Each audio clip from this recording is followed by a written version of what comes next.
Je sais que tout ce qui a trait à la sainteté peut devenir oppressif. Cela peut devenir très légaliste et nous conduire vers une sorte d'esclavage. Mais ce fait demeure. Le trône du Seigneur est un trône de sainteté. Son règne est un règne de sainteté. Sa vie est une vie sainte. Nous savons bien par expérience que si volontairement ou même involontairement nous touchons quelque chose qui soit impur ou corrompu, nous touchons ce monde en esprit et que la gloire s'affadit. Nous savons en nous-mêmes que si nous disons quelque chose qui est faux, la gloire s'estompe. Nous savons par l'occultation de la gloire dans nos cœurs, une ombre, un nuage, vient sur notre esprit.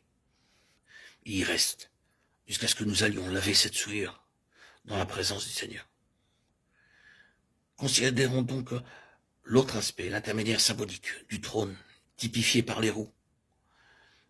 Vous remarquerez qu'elles sont de manière explicite en relation avec les êtres vivants, se mouvant ensemble avec les chérubins. Ce sont en réalité seulement deux aspects d'une même chose, mais les roues ont leur propre signification et mettent l'accent sur une particularité qui leur est propre.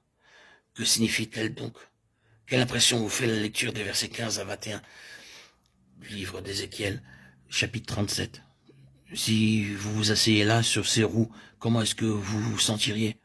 Parfois, c'est une bonne chose de se mettre en situation dans la parole et de se replacer dans son contexte, dans son état d'esprit. J'ose suggérer que si vous lisez ces versets de cette manière et que vous vous asseyez, vous pousserez un cri en disant « Mon texte bouge, il y a quelque chose qui s'agite ».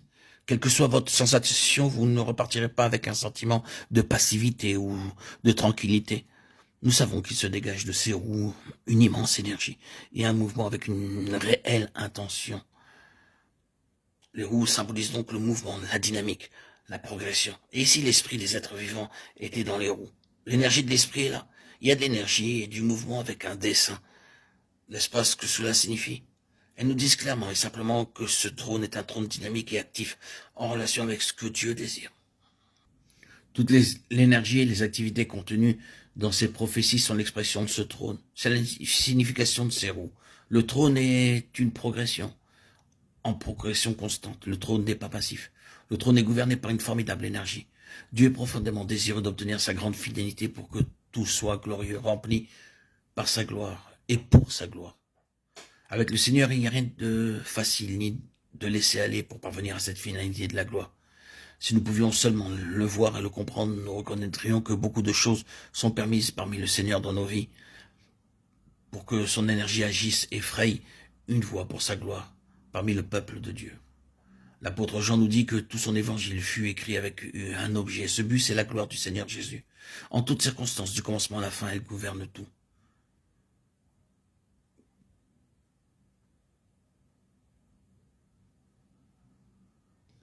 Le trône opère avec une parfaite intelligence et avec une complète connaissance, saisissant les moindres éléments, les caractéristiques de tout ce qui doit être traité.